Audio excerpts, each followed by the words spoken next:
உங்களுக்காகவே இந்த மீன் குழம்பை இன்னைக்கு ரொம்ப எளிமையா செஞ்சு காட்ட போறேன்.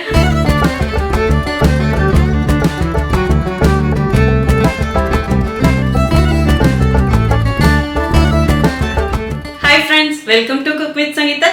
இன்னைக்கு நம்ம பார்க்க போறது சால்மன் ஃபிஷ் கறி. ஸோ உங்கள ஒரு சிலர் கேட்டிருந்தீங்க, அக்கா ஃபிஷ் கறி செஞ்சு காமிங்கன்னு சொல்லிட்டு. ஸோ உங்களுக்காகவே இந்த மீன் குழம்பை இன்னைக்கு ரொம்ப எளிமையா செஞ்சு காட்ட போறேன். ஆனா பயங்கர டேஸ்டா இருக்கும். இந்த மீன் குழம்பு நான் செய்யறதுக்கு ஒரு பெரிய காரணம் இருக்கு. ஏன்னா இந்த மீன்ல அவ்வளோ விட்டமின்ஸ் இருக்கு. மெயினா சின்ன குழந்தைங்களுக்கு ரொம்ப ரொம்ப நல்லது. அதாவது பாத்தீங்கன்னா பிரெயின் டெவலப்மெண்ட்டுக்கு இது ரொம்ப ஹெல்ப் பண்ணும். ஏன்னா அதுல அவ்வளோ விட்டமின்ஸ் இருக்கு. ஒமேகா 3ன்னு சொல்லுவாங்க, அதெல்லாம் இதுல நிறைய இருக்கு. ஸோ இதுல இருக்கிற விட்டமின் பத்தி நான் சொல்லிதான் உங்களுக்கு தெரியணும்னு கிடையாது. இது சின்ன குழந்தைங்க தான் சாப்பிடணும்னு கிடையாது, பெரியவங்க வரைக்கும் எல்லாருமே சாப்பிடலாம். ஈவன் முடி கொட்டுறது கூட நிறுத்தும். ஸோ இவ்வளோ பெனிஃபிட் இருக்க இந்த மீன் குழம்பு உங்களுக்கு செஞ்சு காமிக்கணும்னு நினைச்சேன். ஆனா இன்னைக்கு ரொம்ப எளிமையான முறையில சங்கீதா ஸ்டைல் இந்த மீன் குழம்பு செஞ்சு கட்ட போறேன். வாங்க எப்படி செய்யலாம்னு பார்க்கலாம். நம்ம சேனலை யாரெல்லாம் என்ன சப்ஸ்கிரைப் பண்ணலையோ சப்ஸ்கிரைப் பண்ணுங்க. ப்ளீஸ் கீழே இருக்கிற பெல் பட்டன்ல மறக்காம ஆள் கொடுங்க. அப்பதான் நான் போற வீடியோ உங்களுக்கு உடனே வரும். வாங்க இப்ப எப்படி செய்யறதுன்னு பார்க்கலாம். இப்போ சால்மன் ஃபிஷ் குழம்பு பண்றதுக்கு நான் 1 கிலோ சால்மன் மீன் எடுத்திருக்கேங்க. இப்ப நான் வைக்கிற குழம்பை நீங்க சால்மன் ஃபிஷ்ல தான் இதே மாதிரி வைக்கணும்னு கிடையாது, எந்த மீனா இருந்தாலும் இதே மாதிரி வைக்கலாம். இந்த மீனை நல்லா கல்லுப்பு போட்டு கழுவிட்டு தண்ணி இல்லாம எடுத்து வச்சிருக்கேங்க. மீன் வாஷ் பண்ணும் போதும் நல்லா ஒண்ணு கவனிக்கணும். இங்க பாருங்க, இந்த இடத்துல அப்படியே ரத்தம் ஒட்டிட்டு இருக்கிற மாதிரி இருக்கும், அப்படியே கட்டியா இருக்கும். சோ அந்த இடத்துல இருக்கிறத எடுத்துடணும். இங்க பாருங்க, இப்படி கிளீனா இருக்கணும். இந்த இடத்துல எதுவுமே இருக்கக்கூடாது. இங்க இருக்கிற ரத்தம் தான் மீன் குழம்புக்கு கெட்ட வாடை கொடுக்கும். நீங்க வேணா ட்ரை பண்ணி பாருங்க, அப்புறம் உங்களுக்கே தெரியும். மீனை நல்லா சுத்தம் பண்ணி எடுத்தாச்சுங்க. வாங்க இப்ப மீன் குழம்பு எப்படி செய்யறதுன்னு பார்க்கலாம். இப்போ மீன் குழம்பு பண்றதுக்கு ஸ்டவ் ஆன் பண்ணி ஒரு மண் பாத்திரம் வச்சுட்டேங்க. எப்பயுமே மீன் குழம்பு மண் பாத்திரத்துல செய்யும் போது ரொம்ப சுவையா இருக்கும். அடுப்பணல் ஃபுல்லா வச்சிடலாங்க. இந்த மண் சட்டி நல்லா சூடாகட்டும். மண் சட்டி நல்லா காஞ்சிடுச்சுங்க. இப்ப தேவையான அளவு எண்ணெய் ஊத்திக்கலாம். நான் தேங்காய் எண்ணெய் தாங்க விடுறேன்.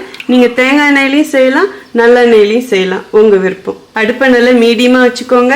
1/4 டீஸ்பூன் வெந்தயம் போட்டுக்கலாம். 1/2 டீஸ்பூன் ஜீரகம் போட்டுக்கலாம். உங்களுக்கு விருப்பம் இருந்தா கடுகும் போட்டு தாளிச்சுக்கலாம். ஈவன் வெங்காயம் வடகம் போட்டு தாளிச்சிங்கன்னா கூட ரொம்ப சுவையா இருக்கும்.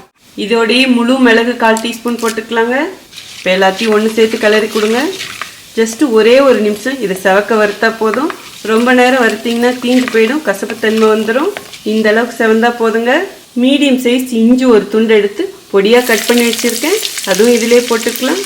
ஒரு சிலர் இஞ்சி போட மாட்டீங்க, பட் போட்டு பாருங்க, ரொம்ப டேஸ்டாகவும் இருக்கும், ஜீரணத்துக்கும் ரொம்ப நல்லது. அப்படியே ஒரு கிளறி கொடுங்க. இதோடையே 5 பல்லு பூண்டு எடுத்து தட்டி வச்சிருக்கேன், அதுவும் இதிலே போட்டுக்கலாம். இஞ்சியும் பூண்டும் லேசாக செவக்கட்டுங்க. இஞ்சியும் பூண்டும் லேசாக செவந்தடிச்சுங்க. சின்ன வெங்காயம் ஒரு கைப்பிடி எடுத்து கட் பண்ணி வச்சிருக்கேன், அதுவும் இதிலே போட்டுக்கலாம். இப்போ இதையும் சேர்த்து கிளறி கொடுங்க. இந்த வெங்காயம் கண்ணாடி பதம் வர வரைக்கும் வதக்கலாங்க. வெங்காயம் நல்லா கண்ணாடி பதத்துக்கு வதங்கிடுச்சுங்க. இந்த அளவுக்கு வதக்கினா போதும். 3 பச்சை மிளகாய் எடுத்து பொடியாக கட் பண்ணி வச்சிருக்கேன், அதுவும் இதிலே போட்டுக்கலாம். கொஞ்சமாக கருவேப்பிலையும் இதிலே போட்டுக்கலாம். பச்சை மிளகாய் போட்டதுக்கப்புறம் ஒரு தடவை வதக்கினா போதுங்க. இப்போ இதிலே தக்காளியும் போட்டுடலாங்க. 2 தக்காளி பழமாக எடுத்து மிக்சியில் போட்டு ஒன்றும் பாதியமாக அரைச்சி வச்சுருக்கேன். இப்போ இந்த தக்காளி சாரும் இதிலே ஊற்றிடலாங்க. நான் 1 கிலோ மீன் எடுத்திருக்கேன், ஸோ அதுக்கு 2 தக்காளி போட்டிருக்கேன். இதே நீங்கள் 1/2 கிலோ மீனாக இருந்தால் 1 தக்காளி தான் போடணும். ஏன்னா இன்னைக்கு நம்ம மாங்காய் போட்டு வைக்க போகிறோம், அதுல இருந்தும் புளிப்புத்தன்மை வரும். ஸோ அதனால பார்த்து போட்டுக்கோங்க. இந்த தக்காளியை அப்படியே ஒரு கிளறி கொடுத்துருங்க. இப்போ தேவையான காரப்பொடியும் இதிலே போட்டுக்கலாங்க. 1/2 டீஸ்பூன் மஞ்சள் பொடி போட்டுக்கலாம். காஷ்மீர் மிளகாய் பொடி 1 டீஸ்பூன் போட்டுக்கலாம். இதுல இருந்து பெருசாக காரம் வராதுங்க, ஆனால் நல்லா கலர் கொடுக்கும். இருந்தால் போடுங்க, இல்லைன்னா பரவாயில்ல. 4 டீஸ்பூன் குழம்பு மிளகாய் பொடி எடுத்து வச்சிருக்கேன், அதுவும் இதிலே போட்டுக்கலாம். சப்போஸ் உங்ககிட்ட குழம்பு மிளகாய் பொடி இல்லைன்னா 2 டீஸ்பூன் வெறும் மிளகாய் பொடியும் 3 டீஸ்பூன் மல்லிப்பொடியும் போட்டுக்கோங்க. இதிலே 1/4 டீஸ்பூன் பெருங்காய பொடி போட்டுக்கலாங்க. பெருங்காய பொடி போடுறது ஆப்ஷனல் தாங்க, பட் போட்டிங்கன்னா ரொம்ப சுவையாக இருக்கும். இப்போ இது எல்லாத்தையும் சேர்த்து நல்லா கிளறி கொடுங்க. நான் எங்கெல்லாம் காரம் போட்டணும், ப்ளீஸ் உங்களுக்கு தகுந்த மாதிரி நீங்கள் அட்ஜஸ்ட் பண்ணி போட்டுக்கோங்க. அதே மாதிரி நீங்கள் எவ்வளோ மீன் எடுக்கிறீங்கன்னு இருக்கு, அதை பொறுத்து தான் எல்லா பொருட்களும் போடணும். எல்லாத்தையும் நல்லா கிளறி கொடுத்தாச்சு.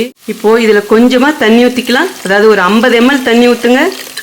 நம்ம அப்படியே வெறுமனே போட்டு வதக்கணுமா, தீய வாடையும் அடிக்கும், கசப்பு தன்மையும் அடிக்கும் குழம்புல. இப்போ அடுப்பை மீடியமா வச்சுட்டு இதை நல்லா வதக்கலாங்க.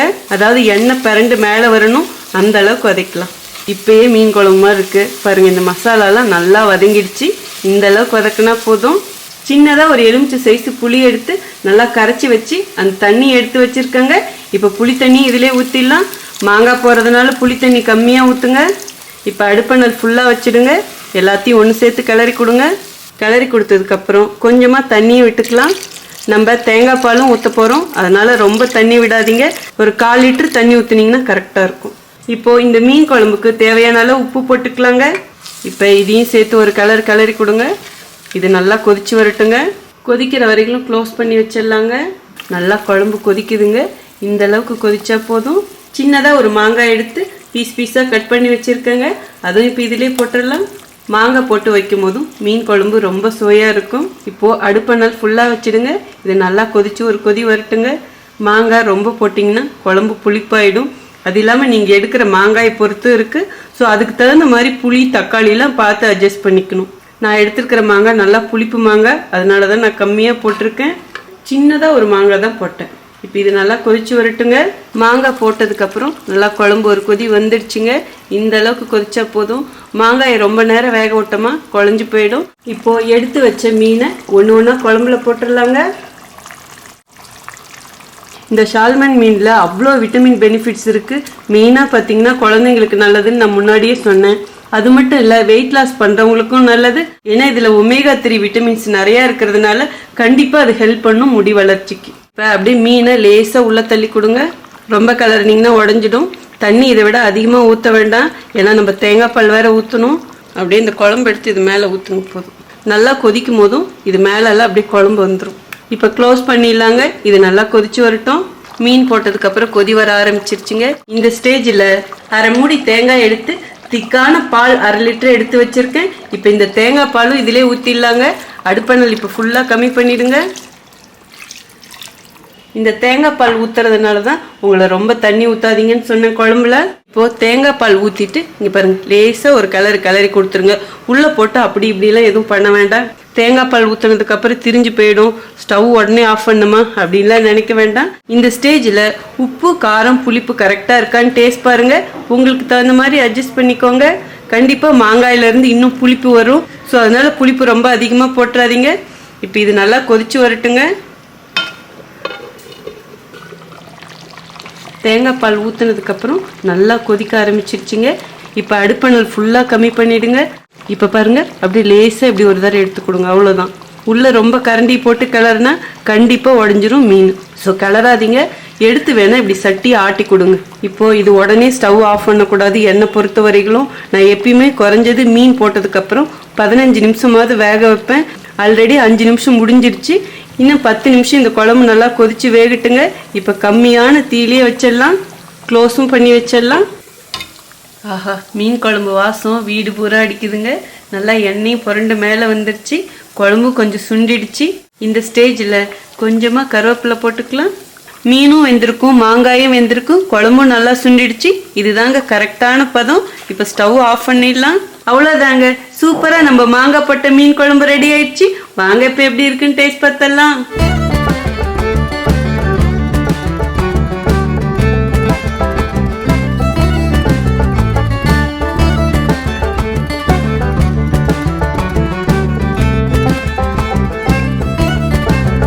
வீடே மணக்க நம்ம சால்மன் மீன் குழம்பு ரெடி ஆயிடுச்சு. இப்போ எப்படி இருக்குன்னு டேஸ்ட் பார்க்கறதுக்கு முன்னாடி உங்களுக்கு தேவையான டிப்ஸ் கொடுத்துட்றேங்க. ஆக்சுவலாக மீன் குழம்பு வைக்கிறது நிறைய மெத்தட் இருக்குது. இன்றைக்கி நான் வச்சுருக்கிற டைப்பில் வச்சு பாருங்கள், செம்ம சுவையாக இருக்கும். ஆனால் நீங்கள் மெயினாக இதில் கவனிக்க வேண்டியது மீனை உடையாமல் மீன் குழம்பு வைக்கணும். அதே மாதிரி மீன் இன்றைக்கி ரொம்ப நேரமும் வேக வச்சுருக்கோம், ஆனாலும் மீன் உடையவே இல்லை பாருங்கள். ஸோ மீன் ஃப்ரெஷ்ஷாக கிடச்சிதுன்னா மீன் உடையாதுங்க. ஸோ நீங்கள் வாங்கும் போது அதை மட்டும் நல்லா கேர்ஃபுல்லாக பார்த்து வாங்கிக்கோங்க. அதே மாதிரி இந்த மீன் குழம்புக்கு நான் என்னென்ன பொருட்கள் போட்டணும், எவ்வளோ அளவு போட்டணும், ப்ளீஸ் அதை அப்படியே ஃபாலோ பண்ணுங்க. நான் எடுத்தது 1 கிலோ மீன், அதுக்கு தகுந்த அளவு போட்டிருக்கேன். நீங்கள் எடுக்கிறது 1/2 கிலோ மீனாக இருந்தால் நான் போட்டதில் பாதி போட்டிங்கன்னா கரெக்டாக இருக்கும். எல்லாத்த விட மெயினாக கவனிக்க வேண்டியது புளிப்பு. அதாவது இதில் மாங்காயும் போட்டிருக்கோம், தக்காளியும் போட்டிருக்கோம், புளியும் ஊற்றிருக்கோம். ஸோ இது 3மே புளிப்பு தன்மை கொடுக்கும். அதனால பார்த்து கொஞ்சம் கொஞ்சமாக போடணும். தக்காளி நான் கொஞ்சம் அதிகப்படுத்தியிருக்கேன். ஏன்னா எப்பயுமே நான் சொல்லுவேன், புளி ஊற்றின குழம்புக்கு தக்காளி அதிகமாக போட்டால் நல்லாயிருக்கும், புளி கம்மியாக ஊற்றணும். அதே மாதிரி நீங்கள் எடுக்கிற மாங்காயை பொறுத்து இருக்குது. மாங்காய் வாசனைக்காக போடுங்க. ரொம்ப நிறையா போட்டிங்கன்னா கண்டிப்பாக ஓவர் புளிப்பாக இருக்கும். அதே மாதிரி தேங்காய் பால் ஊத்துனதுக்கு அப்புறம் நம்ம கம்மியான தீயில வச்சு நல்லா குழம்பு கொதிக்க வச்சிருக்கோம். ஸோ திரிஞ்சு போயிடுமேன்னு நினைக்காதீங்க. நீங்களே வீடியோல பார்த்திருப்பீங்க. குழம்பு இங்க பாருங்க அப்படியே தேன் மாதிரி இருக்கு. திரிஞ்சிருந்தா அப்படியே தண்ணி ஆட்டம் இருக்கும். ஸோ வீடியோவில் நான் என்ன சொன்னனோ அதே அளவுகளோட ட்ரை பண்ணி பாருங்க. கண்டிப்பாக உங்களுக்கும் மீன் குழம்பு சூப்பராக வரும். இப்போ மேங்கோ சீசன். ஸோ ஒரு சிலர் கேட்டிருந்தீங்க, அக்கா இப்போ மேங்கோ சீசனாக இருக்கு, மேங்கோவில் நிறைய ரெசிபி செஞ்சு காமிங்கன்னு சொல்லிட்டு இப்போ வந்து நான் வெஜிடேரியன் செஞ்சு காமிச்சிருக்கேன். இனி வரப்போகிற வீடியோக்களில் வெஜிடேரியனும் செஞ்சு காமிக்கிறேன். ஸோ இந்த அளவுக்கு நீங்கள் தெரிஞ்சுக்கிட்டாலே இந்த மீன் குழம்பு செஞ்சு அஸ்திடலாங்க. இப்போ எப்படி இருக்குன்னு டேஸ்ட் பார்த்தலாம். மாங்காய் பாருங்க நல்லாவும் வெந்திருக்கு, ஆனா கரைஞ்சி போல. ஸோ அந்த அளவுக்கு நம்ம பதமா செய்யணும். ஸோ நான் சொன்ன ஒவ்வொன்றையும் நல்லா கவனிங்க. இது கரைஞ்சி போயிட்டா டேஸ்டே போயிடும். அதே மாதிரி மாங்காயை நான் தோலோட போட்டிருக்கேன். கண்டிப்பா ஒரு சிலருக்கு தோல் பிடிக்காது, பட் எனக்கு அந்த மாதிரி கிடையாது. தோல்ல தான் நான் வாசனையே இருக்குன்னு நினைப்பேன். ஸோ தோலோட முடிஞ்சா போட்டு ட்ரை பண்ணி பாருங்க. இப்போ ஃபர்ஸ்ட் வெறும் மீன் குழம்பு மட்டும் சாப்பிட்டு பார்த்துருவோமா? மீன் குழம்புலாம் சாப்பிட்றதுக்கு சொல்லி தரணுமா என்னங்க? சாப்பிட்டு பார்த்துருவோம். இந்த புளிப்பு உப்பு எல்லாம் கரெக்டாக இருக்கான்னு பார்ப்போம். கை நிறைய எடுத்து வாய் நிறைய சாப்பிட்டு பார்த்துருவோம். ஓ மை காட், டாப்புங்க. ஏ ப்ளஸ் ப்ளஸ் ப்ளஸ் அப்படின்னு சொல்லுவேன். அந்த அளவுக்கு மார்க் கொடுக்கலாம். சங்கீதா பிள்ளை செஞ்சு சங்கீதா பிள்ளையே மார்க் கொடுத்துக்குதா அப்படின்னு நினைக்காதீங்க. நிஜமா சொல்கிறேன், எல்லாமே அவ்வளோ பர்ஃபெக்டாக இருக்குது. நம்ம தேங்காய் பால் ஊற்றுறோம் பார்த்தீங்களா, அங்கேயும் இருக்குது விஷயம். அது ஒரு நல்ல டேஸ்ட் கொடுக்குது. ஈவன் நீங்கள் குடம்புளி யூஸ் பண்ணுறவங்களா இருந்தால், அதாவது கேரளா புளி யூஸ் பண்ணுறவங்களா இருந்தால் நீங்கள் அது போட்டும் செய்யலாம். நான் நிறைய மீன் குழம்புக்கு குடம்புளி போட்டு வைப்பேன். பட் தமிழ்காரவங்களுக்கு அவ்வளோ கிடைக்காது, வச்சும் பழக்கம் இருக்காது. அதனால தான் இன்னைக்கு புளி ஊற்றி வச்சேன். ஸோ குடம்புளி கிடச்சிதுன்னா கண்டிப்பாக நீங்கள் குடம்புளி போட்டு வைங்க, அதுவும் சுவையாக இருக்கும். உப்பு காரம் புளிப்பு அவ்வளோ சுவையாக இருக்கு. இந்த மாங்காயோட ருசி அப்படி தெரியுதுங்க. ஓ மை காட், ஏப்பா இன்னைக்கு நான் எவ்வளோ சாப்பிட போறேன்னு எனக்கே தெரியாது, அந்த அளவுக்கு ருசியாக இருக்கு. இப்போ நம்ம மீனை சாப்பிட்டு பார்த்துருவோமா? வா, சால்மன் மீன்னா அவ்வளோ டேஸ்ட்டாக இருக்கும், அவ்வளோ சத்தம். இப்போ மீனை மட்டும் சாப்பிட்டு பார்க்கலாம். செம்மையாக இருக்கு. இந்த மீன் குழம்பை இன்றைக்கே சாப்பிட்றத விட இதை பழசாயிட்டு நாளைக்கு அப்படியே சூடு பண்ணி சாப்பிட்டு பாருங்க, அவ்வளோ ருசியாக இருக்கும். இப்போ கொஞ்சம் மாங்காய், அதுக்கப்புறம் கொஞ்சம் மீன், கொஞ்சம் சாதம், எல்லாத்தையும் கலந்து சாப்பிட்டு பார்த்துருவோம். அல்டிமேட்டுங்க, சான்ஸே இல்லை. நான் சொன்ன மாதிரி எல்லாமே அவ்வளோ பர்ஃபெக்டாக இருக்குது. ஸோ அளவு மட்டும் நான் சொன்னது எப்பயுமே ஃபாலோ பண்ணிங்கன்னா உங்களுக்கு அவ்வளோ சூப்பராக வந்துடும். நிஜமாக சொல்கிறேன், ரொம்ப ரொம்ப சூப்பராக இருக்குது. கண்டிப்பாக நீங்கள் ட்ரை பண்ணி பார்க்கணுன்னு சொல்லுவேன். நான் சொன்ன அளவுகளோட ட்ரை பண்ணி பார்த்துட்டு எப்படி இருக்குன்னு சொல்லிட்டு கமெண்ட் பாக்ஸில் சொல்லுங்கள். உங்களுக்கும் இந்த ரெசிபி பிடிச்சதுன்னா ப்ளீஸ் மறக்காமல் ஃபஸ்ட்டு ஒரு லைக் கொடுத்துருங்க. ரொம்ப ரொம்ப பிடிச்சதுன்னா உங்கள் ஃப்ரெண்ட்ஸ் அண்ட் ஃபேமிலிக்கு ஷேர் பண்ணுங்கள். நீங்கள் இதுவரையில் கொடுத்துட்ருக்க அன்புக்கும் ஆதரவுக்கும் ரொம்ப ரொம்ப நன்றி. உங்களுக்கு என்ன ரெசிபி வேணுமோ ப்ளீஸ் அதுவும் கமெண்ட் பாக்ஸில் சொல்லுங்கள். அதுக்கு முன்னாடி இன்னொரு ரிக்வஸ்ட் இருக்குது உங்ககிட்ட. ஃபேஸ்புக்லேயும் நம்ம பேஜஸ் இருக்குது, ப்ளீஸ் அதையும் அப்படியே ஃபாலோ பண்ணுங்கள். இதே மாதிரி தொடர்ந்து உங்கள் ஆதரவு கொடுத்துக்கிட்டே இருங்க. அடுத்த ஒரு ஸ்பெஷல் வீடியோவில் உங்களை சந்திக்கிறேன். See you, bye bye, love you all.